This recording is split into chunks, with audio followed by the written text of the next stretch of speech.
로마서 8장 29절 30절 말씀 봉독합니다. 하나님이 미리 아신 자들로 또한 그 아들의 형상을 본받게 하기 위하여 미리 정하셨으니 이는 그러 많은 형제 중에서 맏아들이 되게 하려 하심이니라. 또 미리 정하신 그들을 또한 부르시고 부르신 그들을 또한 의롭다 하시고 의롭다 하신 그들을 또한 영화롭게 하셨느니라. 아멘.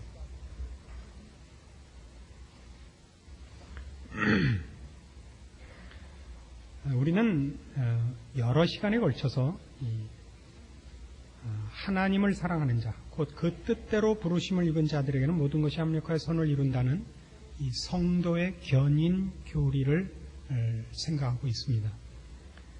하나님께서 미리 아신 자들을 또한 미리 정하시고 미리 정하신 그들을 또 부르시고 부르신 그들을 의롭다 하시고 영화롭게 하십니다. 하나님께서 그의 자녀 삼은 자들은 결단코 그 지위와 신분과 영원한 운명이 번복되거나 취소되거나 포기되지 않는다 하는 성도의 견인 교리입니다. 우리가 우리의 신앙을 지켜내는 것이 아니라 하나님께서 그 부르신 자들을 결단코 놓치지 않는다 하는 교리죠. 그러나 이 교리는 적지 않은 반대 의견들이 있습니다. 그 반대하는 첫 번째 이유는 성경 내에 한번 신자가 되었다가 타락한 자들에 대한 경고가 있기 때문이라 하는 것이 가장 큰 이유고, 또 하나의 이유는 이 성도의 견인 교리가 신자들의 신앙을 망친다 하는 실제적인 이유 때문입니다. 우리는 먼저 성경 안에 한번 예수를 믿고 신자가 되었으나 타락한 자들에 대한 경고와 그 실제가 있다는 것에 대한 생각을 먼저 해보려고 합니다. 대표적인 예로는 주의 제자로 부름을 받아서 잘 섬기다가 나중에 배반한 가롯 유다를 들 수 있습니다.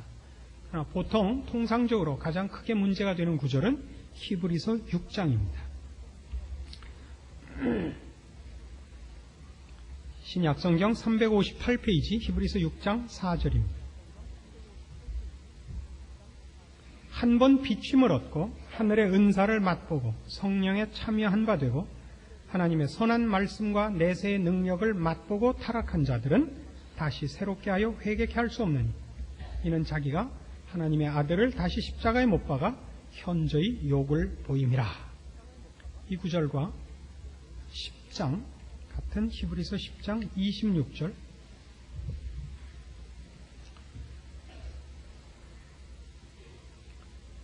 우리가 진리를 아는 지식을 받은 후 짐짓 죄를 범한 즉 다시 속죄하는 제사가 없고 오직 무서운 마음으로 심판을 기다리는 것과 대적하는 자를 소멸할 맹렬한 불만이 있으리라.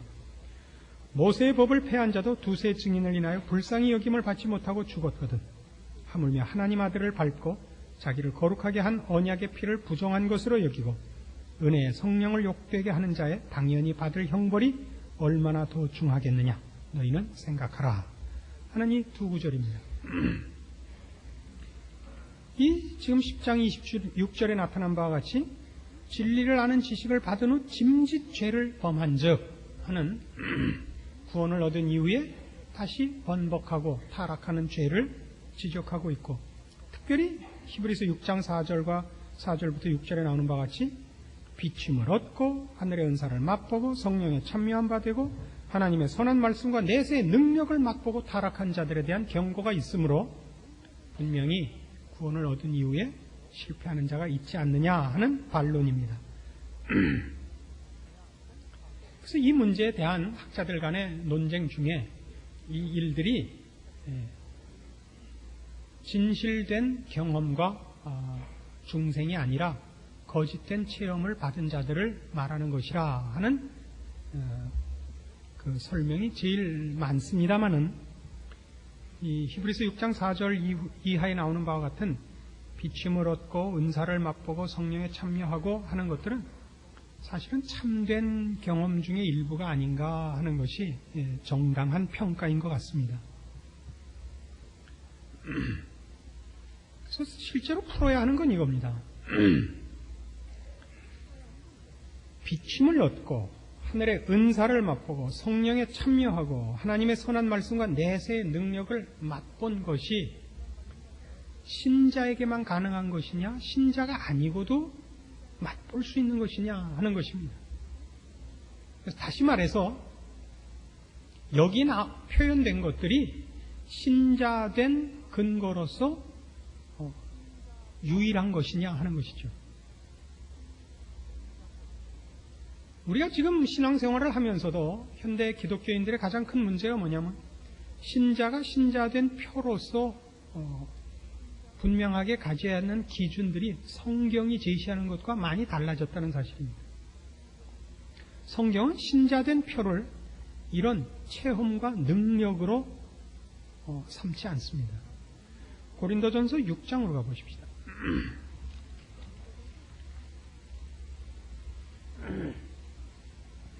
고린도전서 6장 9절입니다.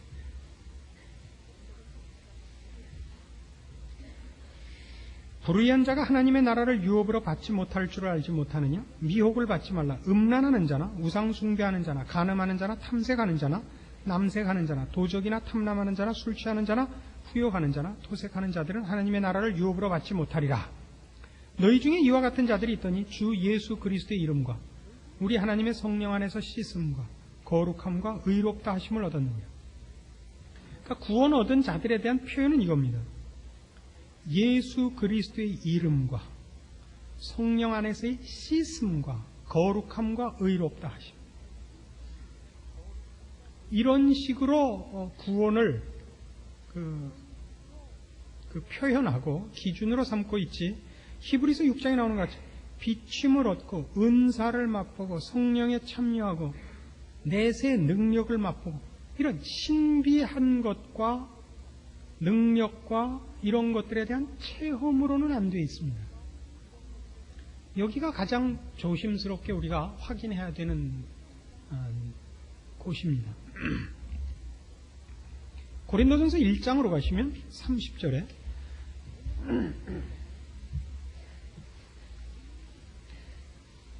너희는 하나님께로부터 나서 그리스도 예수 안에 있고 예수는 하나님께로서 나와서 우리에게 지혜와 의로움과 거룩함과 구속함이 되셨답니다. 그러니까 하나님으로부터 나고 예수 안에 있고 이거예요. 이것이 구원이에요. 그러니까 모든 구원에 관한 표현은 이런 하나님과의 문제요, 예수 그리스도 안에 있느냐의 싸움입니다. 그래서 그것으로 말미암아 의롭다 하심을 얻는 것, 그의 자녀 되는 것입니다. 도덕적이거나 윤리적이거나 사상적이거나 고매하거나 이런 것들이 아닙니다. 이번에 성철 스님 돌아가셨는데 밤중에 산에 무슨 오색 영롱한 무지개가 떴대요. 그런 걸로 그 사람이 훌륭하냐 안 훌륭하냐를 따져서는 안 된단 말이에요. 이게 가장 크게 신자들이 오해하는 거예요. 그러니까 그 신자가 신앙심으로 말미암아 얼마나 능력을 가졌고 얼마나 신비한 체험이 있고 그 얼마나 확신에 차서 몸을 떠느냐는 아무 문제가 아니에요. 그거는 그게 아니고 그가 그리스도 예수 안에 있느냐, 예수를 믿느냐, 죄를 회개했느냐 이런 것들이에요. 마태복음 7장에 가시면 바로 이런 문제에 관한 아주 대표적인 성경의 그 경고가 있습니다. 7장 22절. 그날에 많은 사람이 나더러 이르되 주여 주여 우리가 주의 이름으로 선지자 노릇하며 주의 이름으로 귀신을 쫓아내며 주의 이름으로 많은 권능을 행치 아니하였나이까 하리니 그때 내가 저희에게 밝히 말하되 내가 너희를 도무지 알지 못하니 불법을 행하는 자들아 내게서 떠나가라 하리라. 이겁니다. 주의 이름으로 선지자 노릇하고 주의 이름으로 귀신을 쫓아내고 주의 이름으로 많은 권능을 행했으나 그런 구원과 문제가 연결되지 않을 수가 있다는 겁니다. 너희를 도무지 알지 못한다. 도무지 알지 못한다. 기독교 신앙은 하나님과의 문제입니다. 영생은 곧 유일하신 하나님과 그의 보내신 자 예수 그리스도를 아는 것입니다. 예수를 알고 하나님을 알고 그 안에 있고 하는 싸움이 아니라 신비하고 능력 있고 기쁘고 형통하고 이런 식으로 가는 것은 안 됩니다. 그것은 물론 하나님 안에 있고 성령의 인도하심을 받아서 어떤 기쁨과 체험과 능력이 나올 수도 있습니다. 그러나 그것 없이도 이런 일이 나올 수 있다 그럽니다. 하나님과 아무 상관없이 비춤을 받고 내세의 것을 맛보고 성령에 참여하는 일이 있을 수 있대요. 우리로서는 이해가 안 가죠. 그런 일이 있을 수 있었다는 것을 성경이 사실은 증거하고 있습니다. 구약의 사울 왕을 보십시오. 사울 왕은 분명히 하나님에 의해서 사무엘 선지자를 통하여 첫 왕으로 기름 부음을 받습니다. 그러나 그가 하나님의 허락하심과 인도하심 속에 있지만 하나님의 사람은 아닙니다. 이게 참 신기한 일이죠. 사울 왕에게 성령이 임하셔서 그가 예언을 한 적이 있습니다. 그래서 이스라엘 속담에 사울도 선지자냐 하는 속담이 있습니다. 예언은 성령이 임하시지 않고는 할 수 없기 때문입니다. 그리고 성령이 임해서 예언을 한 사람이라면 하나님의 사람이라는 표현입니다. 그런데 사울은 아닙니다. 그래서 사울도 선지자냐 그런 속담이 있어요. 좀 더 이 문제에 대해서 확실한 증인이 있습니다. 발람 선지자입니다. 발람 선지자는 이스라엘 백성이 애굽을 탈출하여 가나안 땅으로 가는 길목에서 발락 왕의 사주를 받아 저주하라는 그 요청을 받았던 선지자입니다. 그는 하나님의 선지자가 아닙니다. 그러나 하나님이 이스라엘 백성을 저주하는 것을 싫어하셔서 발람 선지자에게 하나님의 영으로 간섭하셔서 이스라엘 백성을 저주하라는 발락 왕의 사주를 받고 하는 그의 예언이 성령의 간섭으로 축복으로 바뀝니다. 그래서 이스라엘을 축복합니다. 하나님의 영으로 말미암아서입니다. 그러나 그랬다고 해서 발람이 하나님의 종이라는 뜻은 아니었습니다. 가롯 유다도 그렇습니다. 누가복음 10장에 보면 주님께서 70인을 따로 골라서 전도대를 내보냅니다. 그들이 돌아와서 주의 이름으로 귀신도 쫓겨납니다라는 보고를 합니다. 모두가 기쁨으로 돌아옵니다. 거기 가롯 유다도 있었습니다. 그랬음에도 불구하고 그는 결국은 예수를 팔고 처음부터 하나님의 사람이 아니었다고 성경의 기록으로 남아 있습니다. 그러나 그도 그때까지는 내세의 능력을 맛보고 성령에 참여하고 이런 일들에 그도 즐거움과 기쁨을 경험을 나누고 있는 것을 볼 수 있습니다. 왜 이런 일이 있느냐 하는 것입니다. 왜 이런 일이 있느냐? 마태복음 13장으로 가보십시오.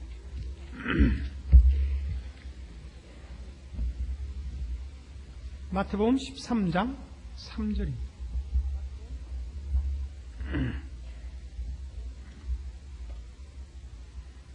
13장 3절 예수께서 비유로 여러 가지를 저희에게 말씀하여 가라사대 씨를 뿌리는 자가 뿌리러 나가서 뿌릴새 더러는 길가에 떨어지면 새들이 와서 먹어버렸고 더러는 흙이 얇은 돌밭에 떨어지면 흙이 깊지 아니하므로 곧 싹이 나오나 해가 돋은 후에 타져서 뿌리가 없으므로 말랐고 더러는 가시떨기 위에 떨어지면 가시가 자라서 기운을 막았고 더러는 좋은 땅에 떨어지면 혹 100배 혹 60배 혹 30배의 결실을 하였느니라. 이게 씨 뿌리는 비유입니다. 이 비유는 종종 오해됩니다. 이 비유가 어떻게 오해되고 있느냐 하면 그래서 우리도 옥토가 되자 이렇게 사용되면 그건 씨 뿌리는 비유가 아니라 밭의 비유가 되는 겁니다. 밭의 비유. 밭의 비유가 되면 우리는 가시떨기가 되지 말자, 돌짝밭이 되지 말자, 길가가 되지 말자, 옥토가 되자 이렇게 얘기할 수 있습니다. 이거는 밭을 얘기하는 것이 아니라 씨를 얘기하고 있는 것입니다.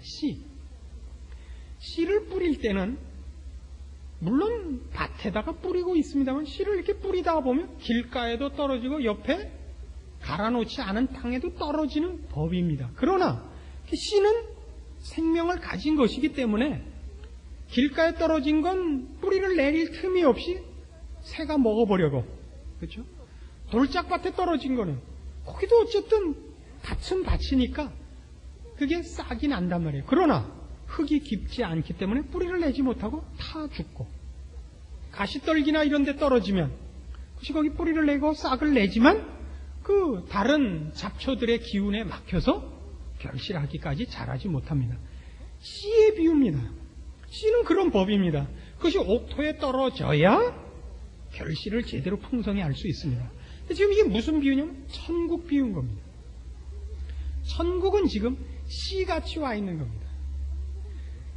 이 씨가 아무 곳에나 던져지고 있습니다. 원래 밭에다 뿌리려고 온 겁니다. 그러니까 밭에 뿌리다 보면 덜어는 길가에도 떨어지는 법이고, 덜어는 가시떨기 밭에도, 덜어는 돌밭에도 떨어지는 법입니다. 이 생명을 가진 것이기 때문에 조금만 조건이 맞으면 싹을 냅니다. 그래서 돌짝밭에서도 씨는 싹을 내고, 가시떨기 밭에서도 씨는 싹을 냅니다. 그게 옥토가 아니기 때문에 결실하기까지 자라지 못합니다. 그 이유는 씨 때문이 아니라 밭 때문입니다. 그래서 우리는 지금 이 마태복음 13장의 이 비유를 통해서 무엇을 알 수 있느냐 하면, 비침을 받고 선한 말씀과 내세의 능력을 맛보는 일이 말하자면 돌짝밭과 가시떨기의 밭에서도 일어날 수 있다는 것을 짐작하게 됩니다. 그들도 그 싹을 틔웁니다. 그러나 결실하기까지는 못 갑니다. 왜요? 옥토가 아닌 관계이기 때문입니다. 씨의 문제가 있는 것이 아니라, 그래서 씨 자체가 갖고 있는 천국의 어떤 내용들이 그들에게도 일시적으로나마 싹이 나듯이 경험되어질 수 있지만 결국은 옥토가 아니므로 결실하기까지 갈 수가 없습니다. 이 씨앗을 제대로 결실할 수 있는 것은 하나님께서 옥토로 부른 자들에 한해서인 것입니다. 지금 이 설명이 옳은 것이 히브리서 6장으로 돌아가 보시면, 히브리서 6장의 모든 내용이 바로 그리로 오기 때문입니다. 자, 4절부터 다시 봅시다. 한 번 비침을 얻고 하늘의 은사를 맛보고 성령에 참여한 바가 되고 하나님의 선한 말씀과 내세의 능력을 맛보고 타락한 자들은 다시 새롭게 하여 회개케 할 수 없나니 이는 자기가 하나님의 아들을 다시 십자가에 못 박아 현재의 욕을 보임이라. 그리고 뭐예요? 땅이 그 위에 자주 내리는 비를 흡수하여 밭 가는 자들의 쓰기에 합당한 채소를 내면 하나님께 복을 받고, 만일 가시와 엉겅퀴를 내면 버림을 당하고 저주함에 가까워 그 마지막은 불사름이 되리라. 이게 옥토로서 준비되어 있으면 거기에 떨어진 그 생명의 씨앗이 제대로 결실할 것입니다. 그러니까 이게 옥토로 갈려 있지 않고 가시떨기와 잡초를 갖고 있는데 천국 씨앗이 떨어져도 싹이 나오고 뿌리를 잠시 내릴 수는 있으나 원래 갖고 있던 그 가시떨기와 잡초들이 너무 기운이 왕성하여 이 천국의 씨앗을 삼켜버릴 것입니다. 한 번 비침을 얻습니다. 하늘의 은사를 맛봅니다. 성령에 참여합니다. 내세의 능력도 맛봅니다. 그러나 그것을 결실하기까지 못 가는 이유는 원래부터 가시떨기 밭이었기 때문입니다. 하나님이 아시고 정하시고 부르신 자가 아니기 때문입니다. 그런 자들에게 천국이 전파돼도 그들도 그 맛을 잠시 보고 기뻐할 수 있습니다. 그러나 이 자리에 결실하는 자리까지 못 온다는 얘기입니다. 성도의 견인교리를 부정할 수는 없습니다. 이런 일은 실제로 우리 주변에서도 자주 일어납니다. 많은 숫자는 아닙니다만은 뜻밖의 이런 경험을 한 자가 있습니다. 여러분, 그 팝 가수 중에 유명한 가스펠송을 만든 이가 있는데 이런 가스펠송을 들어보신 이가 있을 겁니다. Morning has broken 이라는 그 가스펠송을 들어본 적 있습니까? 누가 번역하기를 아침이 박살났다 이렇게 했는데 그 Morning has broken 이라는 그 가스펠송을 부른 그 팝 가수가 어느 날 예수를 믿고, 여기서 표현은 상당히 그 좀 조심해서 들어야 됩니다만은 세상이 달라진 거예요. 아침이 밝았는데 마치 하나님께서 처음 이 땅을 창조하셔서 첫 아침을 만드신 것 같더라고요. 모든 것이 달라 보이는 거예요. 새소리를 들어도 그 소리가 어제 듣던 새소리가 아니라 마치 하나님께서 처음으로 새를 만들어서 에덴 동산에 첫 새소리가 들리는 것 같이 감미롭더라고요. 그렇게 변했습니다. 여기까지 이런 식으로 들어보면 우리가 이 사람이 정말 회심한 것으로 여겨지지 않습니까? 정말 우리가 거듭나고 회개하고 처음 주를 영접하고 났을 때 모든 것이 새로워 보이지 않던가요? 근데 이 사람이 결국 기독교를 떠나서 다른 종교로 가버렸습니다. 그 가스펠성을 만든 몇 년 후에 기독교를 버리고 딴 데로 가버렸어요. 딴 데로 간 데는 어딘지 모르겠습니다. 거기까지는 제가 안 쫓아가 봐서. 우린 놀라지요. 그의 회심과 그 회심에서의 간증들은 너무나 분명하게 내세에 관한 것들이요. 분명하게 선한 말씀에 관한 것들입니다. 그건 중생하지 않고는 경험할 수 없고 말할 수 없는 것들이었습니다. 그 가스펠송에 나오는 가사들의 그 내용들은 정말 참된 것들입니다. 그 표현들이. 그럼에도 불구하고 그는 아니었던 것입니다. 그건 놀라죠. 그건 놀랍니다. 성경이 지금 밝히 말하는 바와 같이 이런 일들은 있을 수 있답니다. 부흥시대가 되면 성령님께서 오셔서 모두의 마음을 감동시킵니다. 그런 때 교회 안에 그 성령의 물결에 휩쓸려 들어온 어중이 떠중이가 있다고 교회사가 증언을 합니다. 그래서 어떤 이들은 자기가 목사가 되기로 헌신합니다. 열렬히 간증을 하고 전도를 하고 하나님의 종으로 헌신까지 합니다. 그리고 목사가 돼서 아니라는 걸 합니다. 걔는 하나님과 아무 관계가 없다는 걸 합니다. 그런 일들이 교회사에 심심치 않게 언급이 되고 있습니다. 놀라운 일이죠. 왜 이런 일이 일어날까요? 마태복음 13장으로 돌아가 보시면 그런 일이 있는 이유를 성경은 이렇게 설명합니다. 47절입니다. 마태복음 13장 47절. 또 천국은 마치 바다에 치고 각종 물고기를 모는 그물과 같으니 그물에 가득함에 물가로 끌어내고 앉아서 좋은 것은 그릇에 담고 못된 것은 내어 버리느니라. 세상 끝에도 이러하리라. 천사들이 와서 의인 중에서 악인을 갈라내어 풀무불에 던져 넣으리니 거기서 울며 이를 갈미 있으리라. 천국은 지금 심판권을 갖고 오지 않습니다. 영광의 모습으로 오지 않습니다. 천국은 생명을 갖고 오지만 지금은 설득하러 오고 권하러 오는 모습으로 옵니다.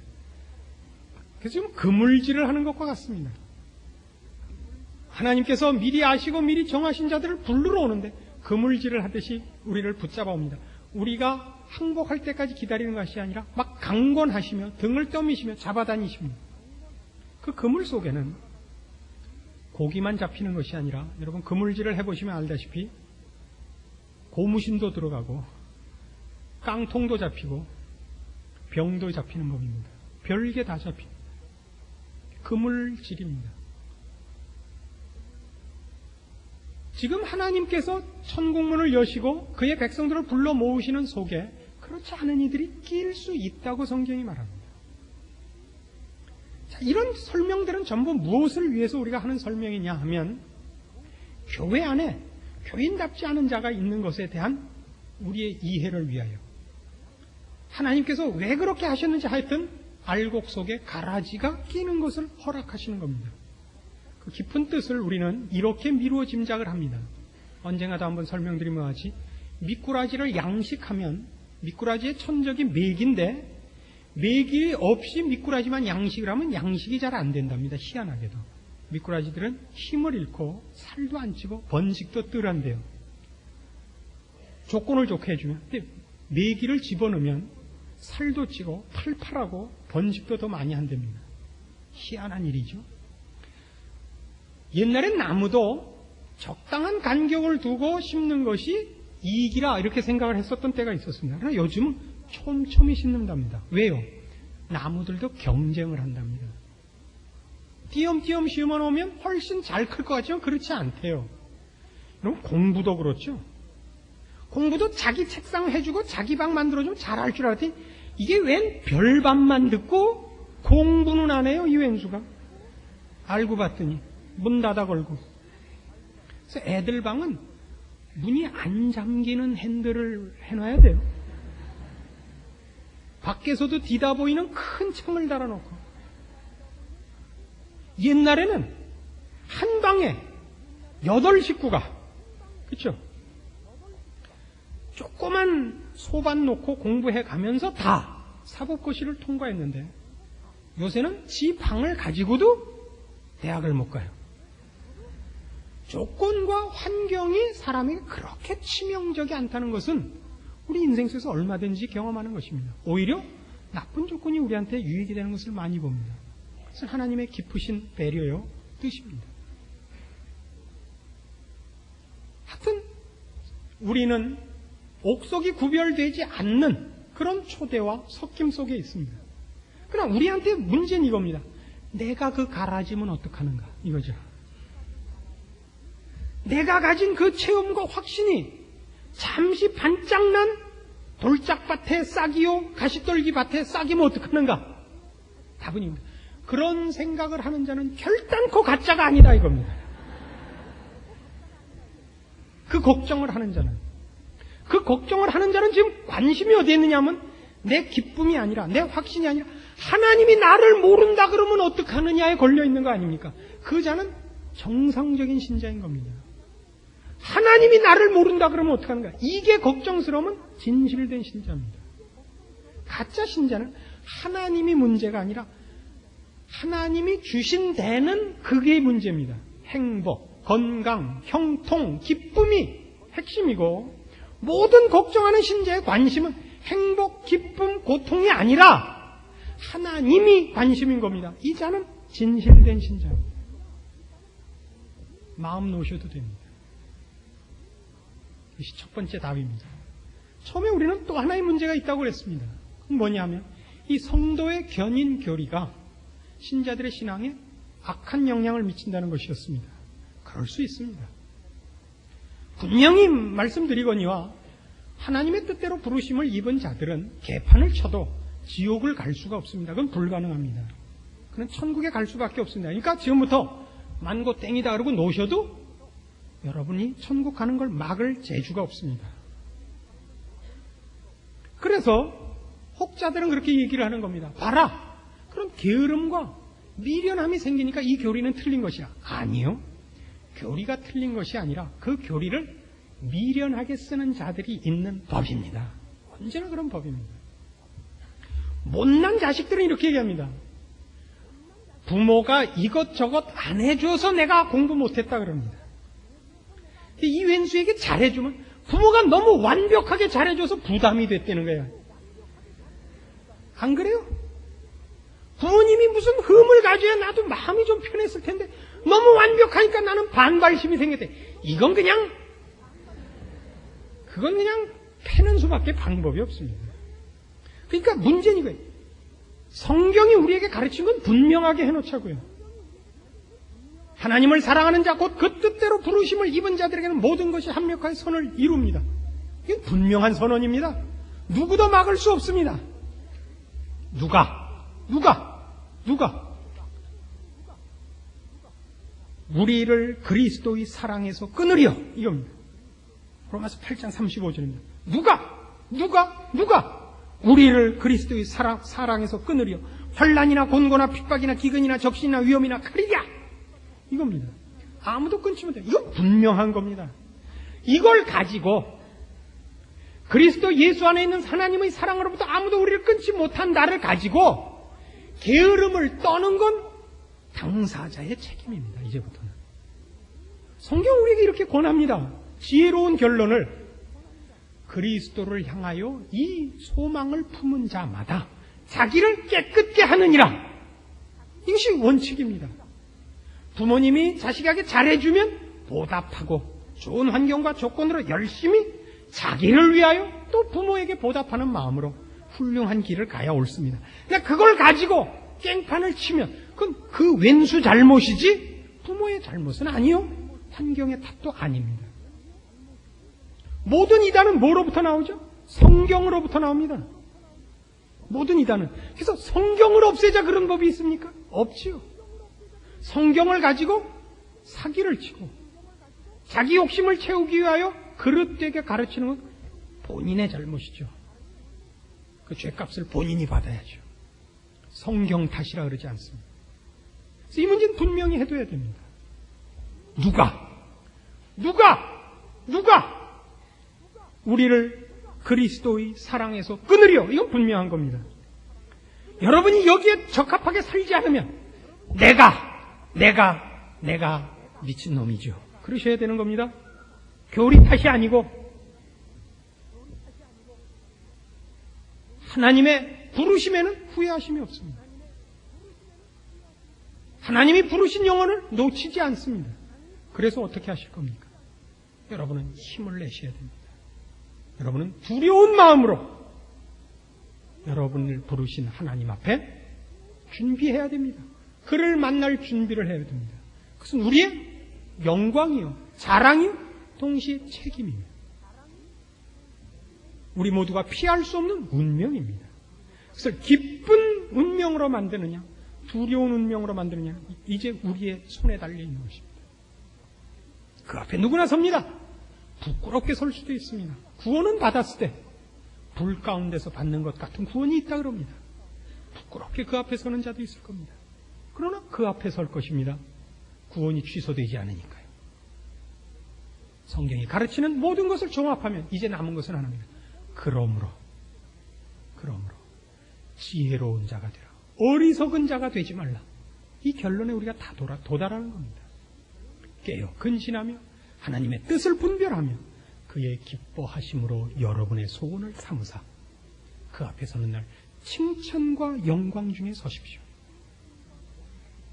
하나님이 여러분에게 베푸신 모든 것을 30배, 60배, 100배의 결실로 그 앞에 꺼내놓으시고 잘했다 칭찬받으시고 영원한 나라에서 주님과 더불어 사는 삶을 준비하십시오. 기도하십시다. 하나님 아버지 은혜를 감사합니다. 우리를 하나님의 자녀 삼으시고 그 복된 운명으로 확정하셨습니다. 그러므로 지혜롭게 하시옵소서. 열심을 품고 주를 섬기게 하시옵소서.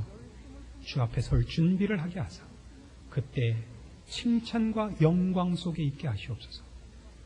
주께서 약속하신 모든 약속이 신실한 것을 아는 대로 우리가 더 열심히 우리의 부름에 상응하는 삶을 살아야겠다는 걸 깨닫게 하사 지혜롭게 하시고 충성되게 하시고 그리고 열심 있게 하시고 게으름과 어리석음과 미련함에서 등을 돌리게 하옵소서. 예수님의 이름으로 기도합니다.